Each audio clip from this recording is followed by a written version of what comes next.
Hi guys, welcome back to a new video of Marshals Unleashed, and today we are going to introduce a new class of unit which is called the sappers.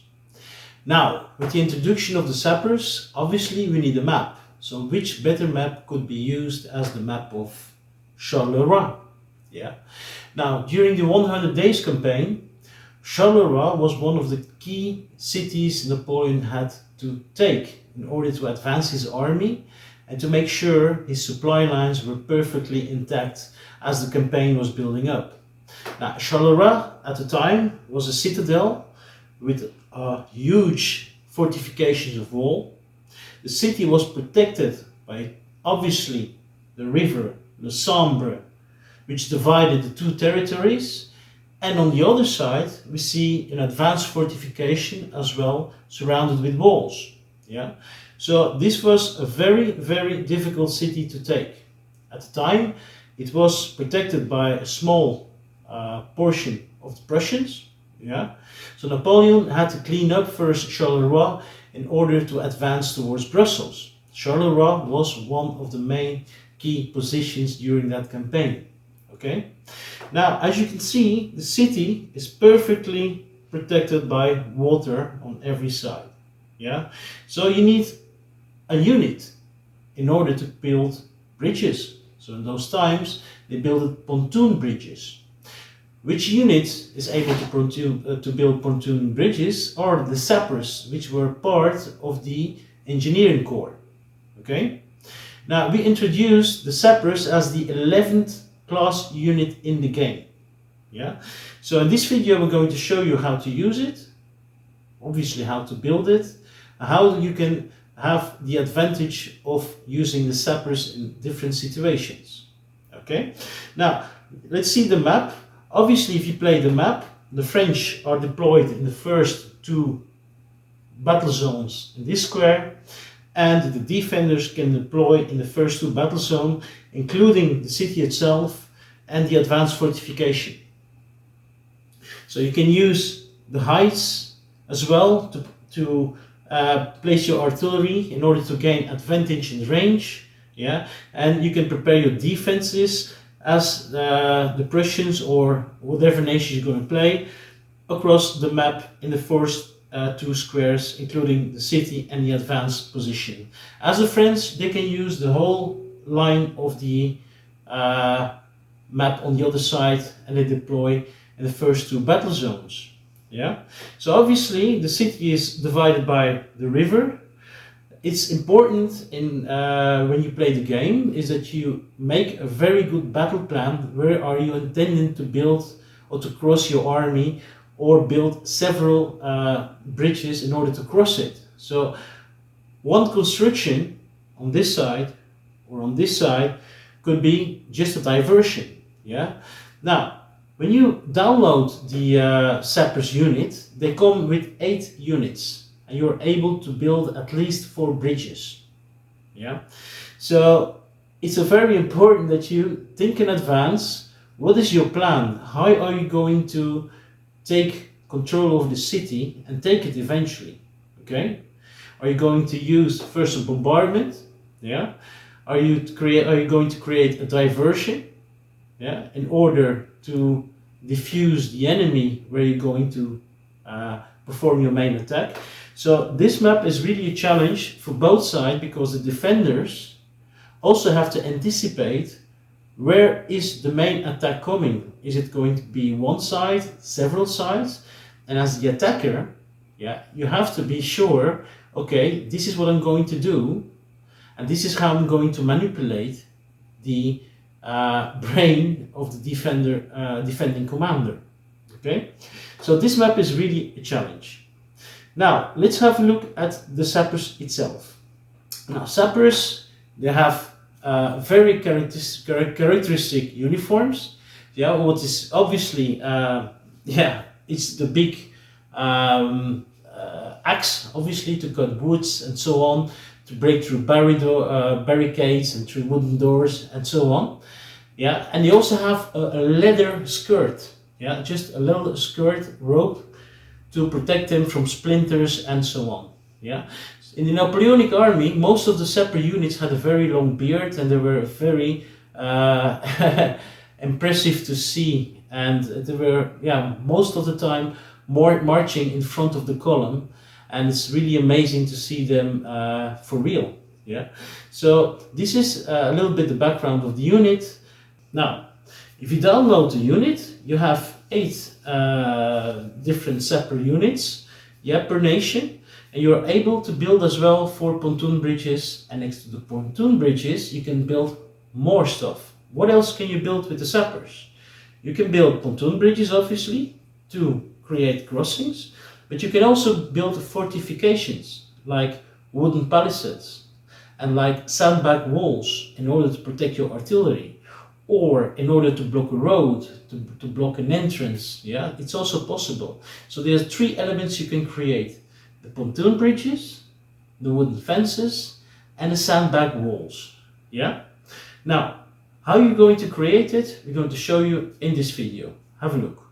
So, when you downloaded the unit sheet for the sappers, you will find 8 units, 4 pieces of wooden fences, 4 pieces of sandbag walls, 4 pieces of ramps to make a crossing, and 4 elements for pontoon building. Now obviously, if you want more units or more elements, you print them more. Yeah, so some maps you will have enough with what you have here, but the other maps you will need to double or triple the amount of to play the game. So you just print them as much as you need. The units are made like usual. You form the line, you cut it, you bend them, you glue them, and they're formed. Basically the same principle for the elements. So let's get to it, and let's get started. What we need is obviously a ruler. I have the glue, scissors are handy, a Stanley knife, and my triangle. Yeah, so let's get to it and start to build the elements. I'm going to cut the fences.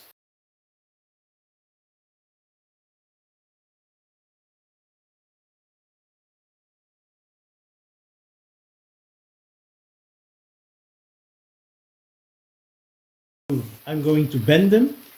So first I'm going to make sure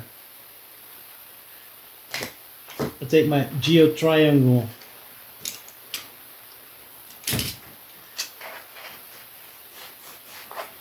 one in the middle, and I start to bend them into shape.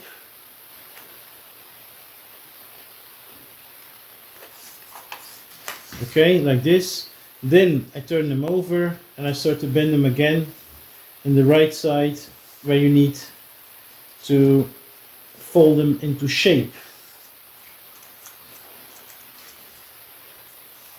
Yeah, so if you fold them together, you have the triangle shape for the fences. Okay, and the only thing you need to do now is take scissors, you cut them one by one,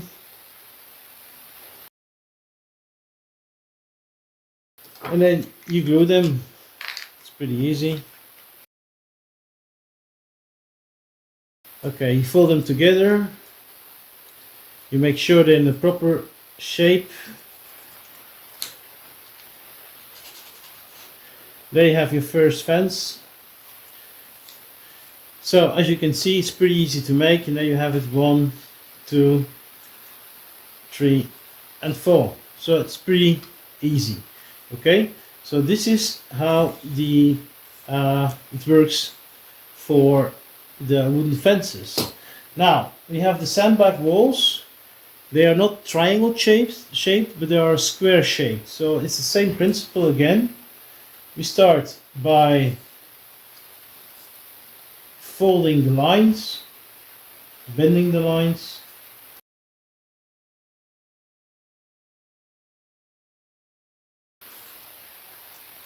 Okay, so this is how it looks like when folded.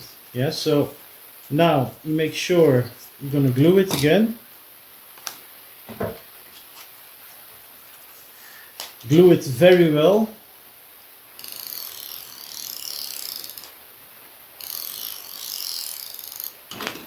There you go. You got them.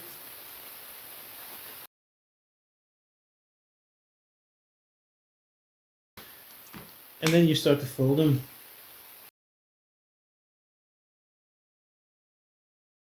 A perfect square of sandbag walls. This is how you do it. It's pretty easy.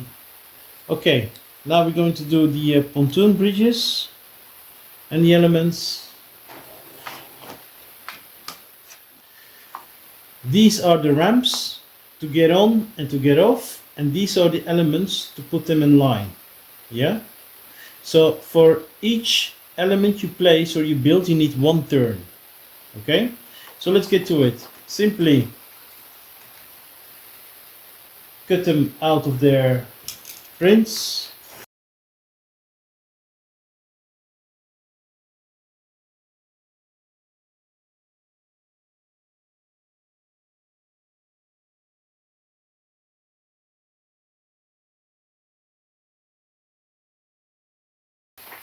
So the pontoon elements are also squares, not triangles, so make sure you fold them into square shape, yeah?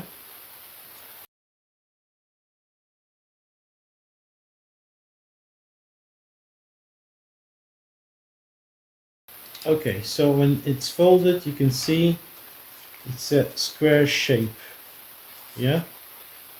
So now you got them.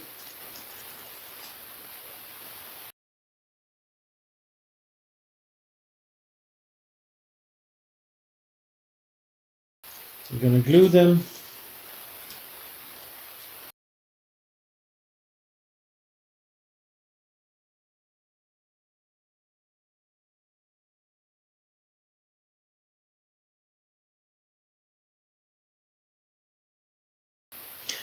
Okay, these are the pontoon elements. Now we're going to build the ramps.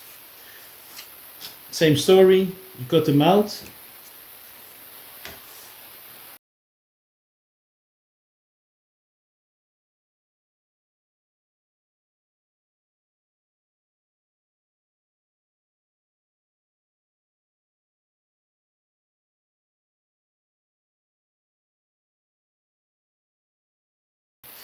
So make sure you fold them at the right place because you have a darker side and you have a lighter side. So this is the beginning of the ramp. Yeah. So now what I'm going to do is glue them.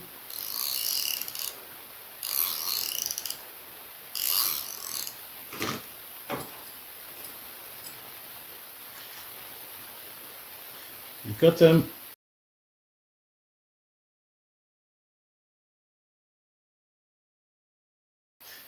And you fold them. So you have your ramp.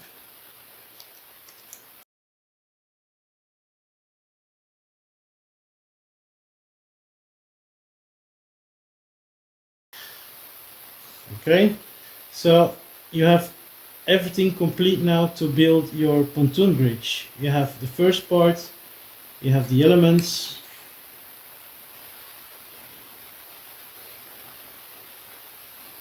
and you can complete it to make the crossover. Yeah, so it's that easy.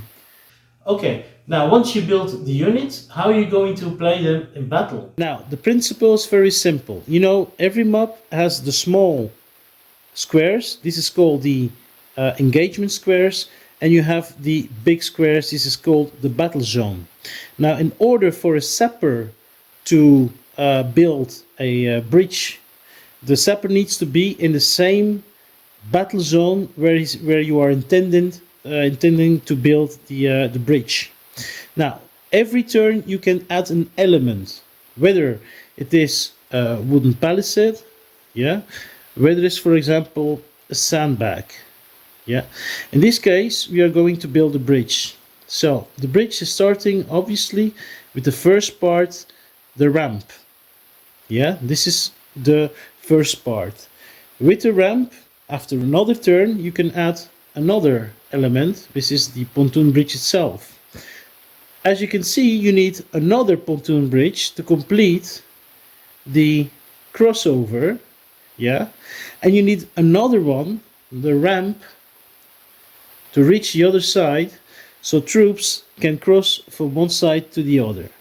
So this is how you build a pontoon bridge. So one element per turn, and if you're lucky, if they don't get targeted by the artillery, in this case you can finish it in 1, 2, 3, 4 turns, and your bridge is complete, and you can start moving your troops to the other side. This is how to use the sappers for bridge building. For sandbag is the same principle. You just make sure that the sapper is in the same battle zone where you intended to build the element. For each turn you add another element, whether it is a sandbag wall or a wooden fence, and so on. Yeah, this is the way to do it. Now, those elements can also be destroyed. So each element has a defense capacity of 2 hits. And you can only use the artillery as howitzers in order to destroy them. So which means with the howitzers you can also only shoot twice. Yeah. So every time you have a hit, you mark it with a regular damage icon on the element itself. Yeah. So for the sandbag walls and the wooden fences, it's pretty easy. You just put them on top of the element. And for the pontoon elements, you put it on the sides of the element itself. So this way you can track how far or how much life is, or how far the unit is destroyed during the game. Okay. Now you can deploy fortifications before the game starts, yeah, or you can do it while the game is going on. Yeah, obviously. If you do some fortifications before the game starts, yeah, you have an advantage. You don't need turns to build them.